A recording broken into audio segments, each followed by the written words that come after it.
Je vous remercie. Bien, je commencerai, comme deux orateurs précédents, peut-être à présenter mes excuses pour la liberté que je prends vis-à-vis du titre original que j'ai proposé. Mais vous verrez, de toute façon, je n'ai pas pris soin de le modifier parce que on parlera tout de même un peu de ça.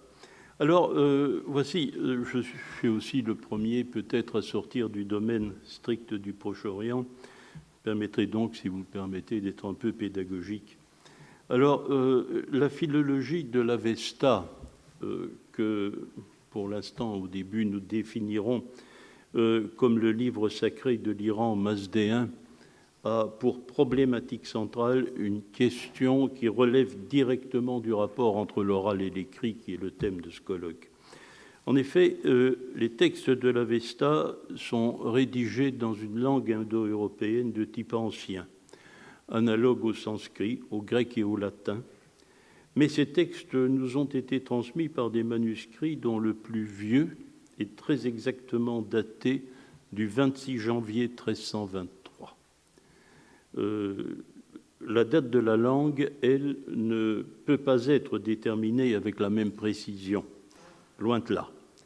La similitude étroite de l'avestique avec le sanskrit védique laisse envisager la date de 1500 avant l'ère commune, qui est peut-être aventureuse, et le système flexionnel qui le régit, comme le grec et le système, comme le grec et le latin, semble sortir d'usage dans le domaine iranien à une époque plus ou moins coïncidente avec la chute de l'empire achéménide, donc vers 330 avant l'ère commune. Dans un cas de figure comme celui-là, déterminer la date et les modalités de la mise par écrit constitue une obligation préliminaire. 1500 avant notaire, 1323 après. Or, les modalités de la mise par écrit, c'est une exploration qui, d'une façon peut-être un peu étonnante, mais je vais tenter de l'expliquer, a été fort lente et fort progressive. C'est que la tradition religieuse zoroastrienne ou mazdéenne, les deux mots sont employés, qui est parfois si bavarde sur l'histoire de l'Avesta, escamote le problème de l'écriture, en présentant l'Avesta comme un corpus textuel qui, de tout temps, à travers toutes les péripéties de son histoire, de sa composition jusqu'à son apothéose sassanide, a eu forme écrite. Bref, ce serait un livre depuis toujours. Or, cette représentation des choses est contredite à l'évidence par l'écriture des manuscrits, qui est clairement d'origine récente. Et dès 1876, Carl Zallemann avait observé que cette écriture spécifique, exclusivement réservée à l'usage avestique, qui n'a jamais servi à autre chose, était formellement apparentée à la cursive moyen-perse dite des livres pelvis, qui est une écriture dérivée de l'araméen, donc de type consonantique. Ce n'est qu'un siècle plus tard que Karl Hoffmann a pu définir le rapport exact entre les deux écritures. La synthèse de son analyse est parue en 1989. Vous voyez, pas tellement ancien. Le principe, c'est que l'écriture avestique reproduit les signes de la cursive pelvis, mais les organise en un alphabet phonétique différencié qui note chaque voyelle et chaque consonne. Techniquement, comme vous le voyez sur ce tableau, cela... Ah, voilà, oui. Donc, vous avez au-dessus la liste des signes de l'alphabet pelvis, ensuite ceux de l'avestique. Techniquement, bon, je reviens au micro, comme ça vous l'entendez. Bon. Techniquement, cela signifiait passer d'un stock de 12 signes à un stock de 45 signes. Comme la majeure partie des 33 signes supplémentaires est produite par l'adjonction d'une fioriture, un signe diacritique à une lettre existante, l'apparence formelle de l'écriture pelvis est uniformément préservée dans l'ensemble de l'alphabet. La nature d'une telle opération permet de dégager un certain nombre de conclusions, mais suscite aussi plusieurs questions. Alors, première remarque, c'est que l'alphabet avestique est une invention. C'est une invention. Ce n'est pas le produit de l'évolution naturelle ou mécanique d'un système d'écriture plus ancien. Il a nécessairement été conçu par un individu ou par une petite équipe, officiellement investie de la tâche et animée d'une intention précise. Alors, on peut se poser la question, ça rejoint tout de même un peu mon titre, qui étaient ces hommes ? Bien, leur imprégnation culturelle, c'est à l'évidence la littérature religieuse zoroastrienne en moyen perse, du premier millénaire de l'ère commune. Tradition religieuse dont ils ont reproduit le modèle formel d'écriture, mais aussi ils connaissaient le grec. Ils connaissaient le grec, dont ils ont adopté le modèle typologique et auquel ils ont d'ailleurs emprunté deux signes, clairement, epsilon et upsilon, deux voyelles, bien sûr. Alors, autre question, quelle était leur motivation ? Dans quel but travaillaient-ils ? Bien, ils procèdent avec le double souci évident de préserver les affinités de leurs produits avec leur propre tradition culturelle. Et deuxième but, de mettre au point un outil plus performant de précision phonétique. Il s'agit clairement de garantir donc plus efficacement l'exactitude et la permanence de l'élocution de textes rédigés dans une langue morte depuis longtemps, donc devenue incompréhensible à tout un chacun, mais qui est la seule en usage liturgique. Alors, un détail en passant, cet idéal a évidemment ses limites, parce que la prononciation évolue souterrainement, quelle que soit l'écriture. La phonétique du temps de la mise par écrit n'est plus celle de la langue originale, et l'élocution de la période de transmission écrite, elle aussi, va évoluer et colorer les graphies. Ça ne facilite pas le travail. Je voudrais insister aussi, il faut bien s'en rendre compte, je crois, c'est que je voudrais insister sur la compétence technique que suppose l'opération. Changer un système consonantique en système alphabétique constitue un saut culturel considérable qui suppose une réflexion profonde sur la nature de la langue. C'est un travail de linguiste, de prélinguiste, si vous voulez. En ce sens, l'invention de l'écriture avestique est peut-être l'ultime manifestation de cette tradition grammaticale indo-iranienne dont l'Inde a fourni de grands exemples, Panini par exemple, au premier millénaire avant l'ère commune. Et puis, mettre par écrit ce qui ne l'avait jamais été, et de surcroît dans un type inédit d'écriture. C'est aussi un exploit. C'est un exploit. Pour ce faire, comme l'a écrit mon collègue Cherveux, il n'y avait que deux méthodes possibles. Soit écrire sous la dictée d'une deuxième personne, soit suivre le fil de la réminiscence personnelle. Ces prêtres connaissaient le texte par cœur, bien sûr. C'est vrai, mais ça ne concerne que les grands produits achevés que nous possédons. Alors, on peut se poser la question de savoir quels essais partiels, avortés, imparfaits, n'a pas comporté le processus d'invention de l'écriture. Nous sommes incapables, bien sûr, non seulement de les déceler, mais même de les imaginer. Et on peut aussi se poser la question de savoir quel reflet de ces balbutiements perdus subsiste dans le désordre foisonnant des graphies attestées. Alors, il reste un point essentiel, mais qui reste absolument obscur. Quoi que ce ne soit, vous verrez, ce n'est pas d'une gravité exceptionnelle, parce qu'on jouit tout de même d'une approximation. C'est la date. Elle est restée en discussion jusqu'à nos jours, et je ne vais pas entrer dans les détails, mais je dirais que les indices paléographiques, comme nous les percevons aujourd'hui, nous invite à considérer que l'écriture avestique était possible à partir du VIe siècle de l'ère commune et pas avant. C'est tard, donc. Elle date des 2 derniers siècles de l'Empire sassanide, mais elle est aussi peut-être plus tardive. Alors, tout ceci entraîne le corollaire que vous voyez, hein. Quoi qu'il en soit, la date, c'est que la majeure partie de l'histoire de l'Avesta est l'histoire d'une tradition orale.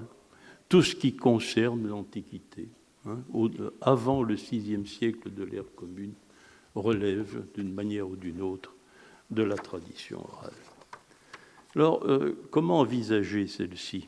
À la fin du XIXe siècle, l'éditeur de l'Avesta, seule édition qui existe encore, mais j'espère qu'elle sera bientôt remplacée, Carl Friedrich Geltner, a justement insisté sur le fait que la philologie avestique ne pouvait pratiquer la haute critique textuelle, mais seulement la basse. C'est que tous les manuscrits, sans exception, donnent la même version du texte, en ceci qu'ils reproduisent le même mot à mot, si bien que nous n'avons à discuter ni inversion, ni interpolation, ni variante textuelle, n'entrent en ligne de compte que les variations orthographiques. La conclusion imparable est que le texte qui nous est parvenu est un texte Nevarietur. Mais la question reste de savoir si c'est parce que les manuscrits existants émanent de la même recension écrite ou parce que la forme définitive du texte a été fixée à un certain moment de la tradition orale. Donc, toute cette période de l'Antiquité qui est si vaste avant le VIe siècle. C'est une question que nous ne pouvons pas aborder avant de bien prendre conscience de la nature de l'Avesta. Ce n'est pas, justement, je reviens sur le début, ce n'est pas à proprement parler ce que nous appelons par analogie un texte sacré. C'est un ensemble agencé de récitatifs liturgiques, c'est-à-dire de textes foncièrement destinés à accompagner le cours d'une cérémonie déterminée. Cette perception du texte a été longtemps voilée par sa structure apparente. C'est que l'édition de Geltner donne l'impression, cautionnée par son sous-titre, « The Sacred Books of the Parsis », les livres sacrés des Parsis, que l'Avesta est composée de 5 livres, dont vous avez le titre ici. Le Yasna, sacrifice, le Visprat, tous les temps rituels, Videvdat, prescription pour tenir les démons à l'écart, les Yasht, sacrifice, et l'Avestacour, Corda Avesta. Ces divisions correspondent à une certaine réalité, mais aussi se distribuent, c'est le premier groupement, en 2 ensembles dont les manuscrits transmettent l'un à l'exclusion de l'autre. Le premier ensemble unitaire associe le Yasna, le Visprat et le Videvdat pour composer une longue liturgie solennelle. Et le second apparaît comme une anthologie de liturgie plus brève, hymne aux dieux autres qu'Ahura Mazda, ce sont les Yasht, puis des liturgies mineures, privées, saisonnières, etc., qui parfois peuvent être accomplies par les laïcs. Or, ça c'est le premier regroupement, il y en a un deuxième. C'est que les recherches plus récentes font apparaître que cette division elle-même doit être relativisée. Les cérémonies sont de types divers et certaines impliquent l'assemblage de textes repris aux 2 ensembles liturgiques. L'image du corpus avestique, qui est aujourd'hui en voie de se constituer, c'est celui d'un ensemble de modules susceptibles d'être associés et organisés de manière diverse, mais dont le socle est toujours le yasna, ou certains de ses chapitres. Et dans cette perspective, 2 conclusions, l'une de confirmation, l'autre neuve, peuvent être retenues. La première, confirmée, c'est que selon leur usage, les modules peuvent être amputés ou amplifiés, mais les textes constitutifs de chaque assemblage sont toujours identiques, de sorte que le caractère névarietur des textes reste absolu.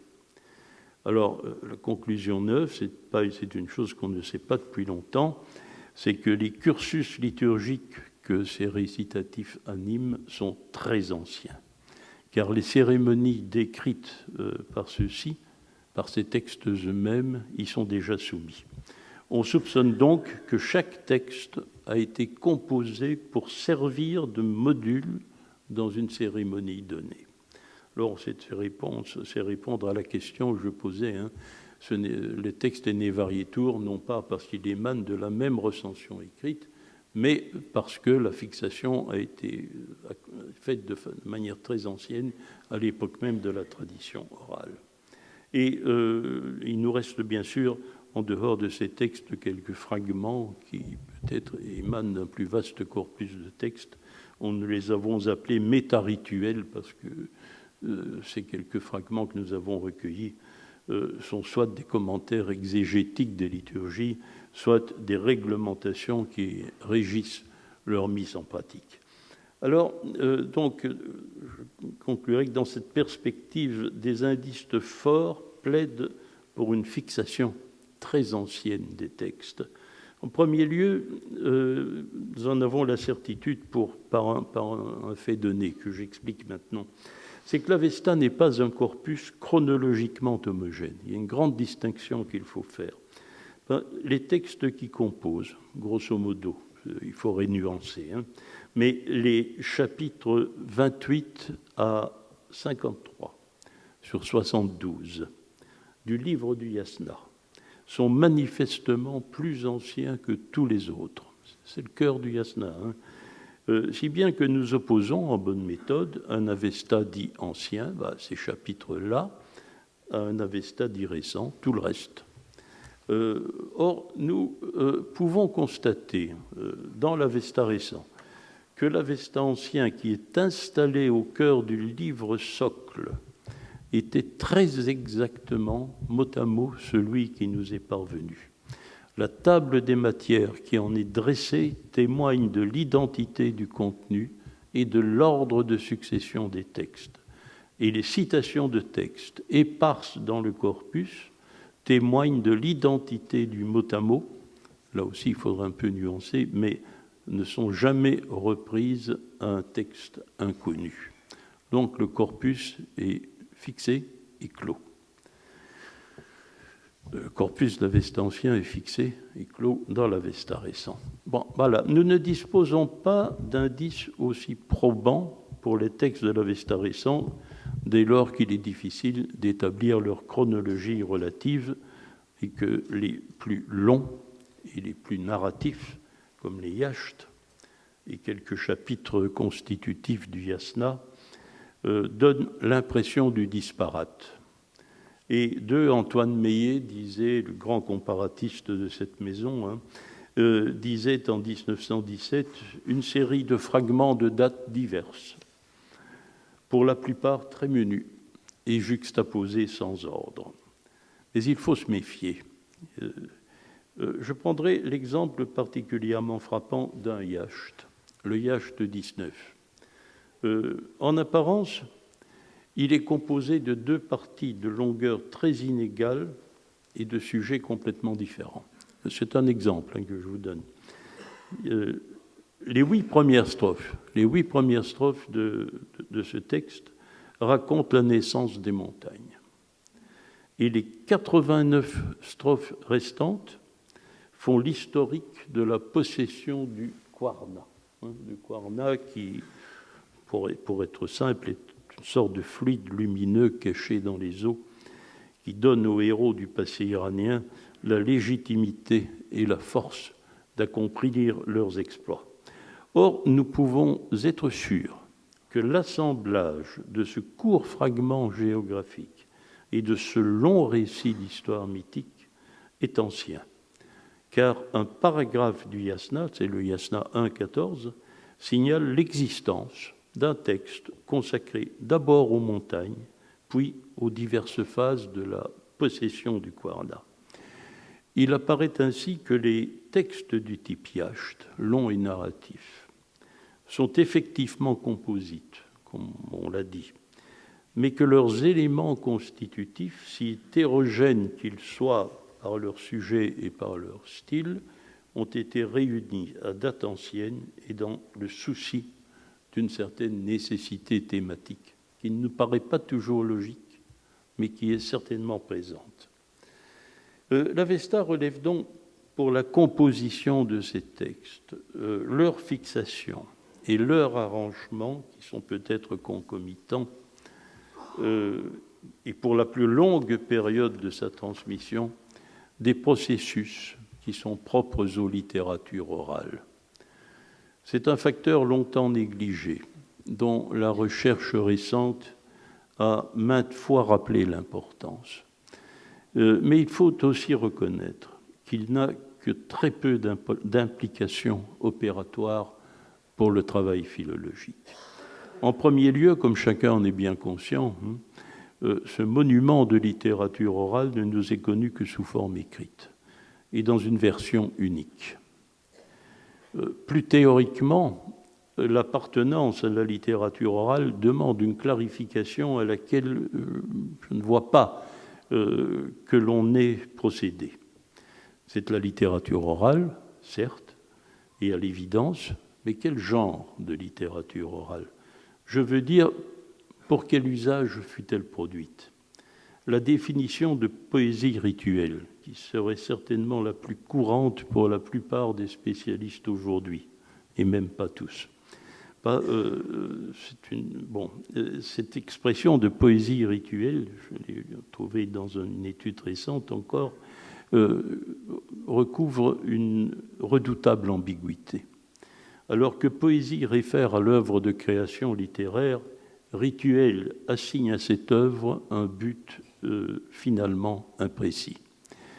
Je pense qu'il faut le dire de façon très claire, c'est que tous les textes avestiques qui nous sont parvenus, à l'exclusion des fragments méta-rituels, sont des récitatifs liturgiques, c'est-à-dire une poésie rituelle strictement destinée à participer au déroulement d'une cérémonie précise.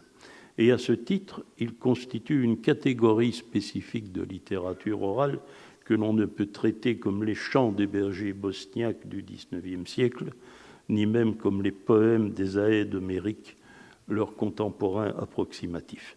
Ce ne sont pas des œuvres visant au divertissement des hommes, mais une parole adressée aux dieux, dont l'exactitude méticuleuse est garante de l'efficacité magique. Ce caractère est la cause même de la fixation presque immédiate des textes et est incompatible avec l'émulation créatrice d'artistes soucieux de plaire. Significativement, on ne trouve dans l'Avesta nulle part aucune célébration de l'art poétique. Le poète ne se vante jamais de ce qu'il fait, contrairement aux auteurs des hymnes du Veda. Mais au contraire, on trouve l'affirmation du respect d'un texte immuable. Et je prendrai deux exemples frappants. Ainsi faut-il traiter la Unavairia, qui est la formule clé de voûte du rite avestique selon le Yasna 19.5. Cette formule, si elle est récitée sans intercalation ni inversion de mots, vaut 100 autres formules, elles-mêmes récitées sans intercalation ni inversion de mots. Et si elle est récitée avec intercalation et inversion de mots, elles vont malgré tout 10 autres formules. Et lorsque le récitant de l'annonce initiale du sacrifice, ce qu'on appelle une nivite, a terminé sa litanie d'annonce, il prend cette précaution. Si je vous ai nui, dit-il aux dieux, par une pensée, un mot, un geste, consciemment ou inconsciemment, si je vous ai frustré d'une pensée, d'un mot, d'un geste, du sacrifice et du chant d'adoration, à nouveau, je fais pour vous l'annonce préliminaire et l'annonce de ce sacrifice et de ce chant d'adoration. C'est-à-dire qu'il va réciter une deuxième fois le texte pour gommer éventuellement les défauts éventuels de la première récitation. Alors, vous voyez que, bon, je terminerai en renouant avec mon titre provisoire, comme l'invention de l'écriture. Le travail de fixation et d'ordonnancement des textes dans le but de répondre aux exigences de la parole rituelle exigeait un personnel spécialisé. L'Iran a eu, ou dut avoir, ses équipes sacerdotales, analogues dans une certaine mesure à la caste brahmanique de l'Inde.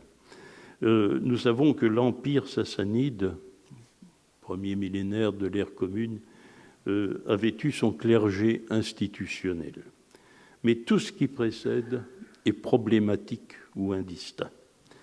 À partir de 513 avant l'ère commune, les documents achéménides signalent l'activité religieuse de ceux qui se prévalent du titre de chatin, qui est clairement élamite.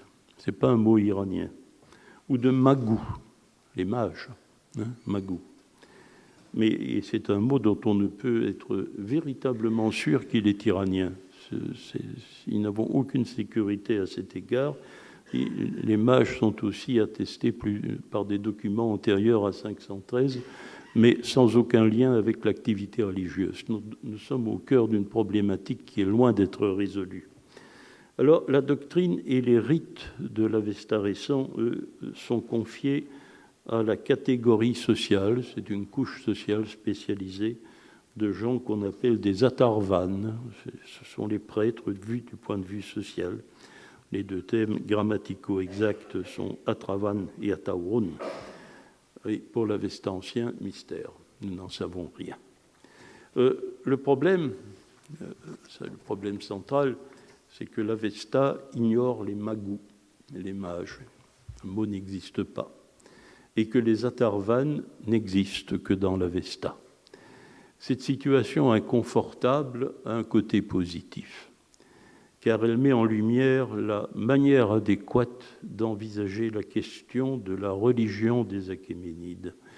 Il ne s'agit pas de le faire en termes de conversion, comme on l'a fait trop longtemps, car le zoroastrisme n'existe pas en tant que doctrine de rupture avec le passé, mais de savoir où les Achéménides se situent par rapport au rite avec récitatif avestique.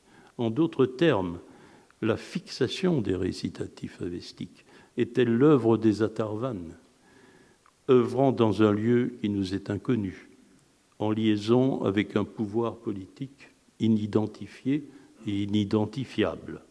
Ou est-ce l'œuvre des magous qui, tôt ou tard, cela nous le savons, ont pris en charge leur tradition? Ceci se résume en définitive à une question de chronologie. Je tendrai à défendre la première solution, mais bon, nous sommes loin d'une discussion assurée à ce sujet, et je vous laisserai sur cette incertitude, si vous le permettez. Merci.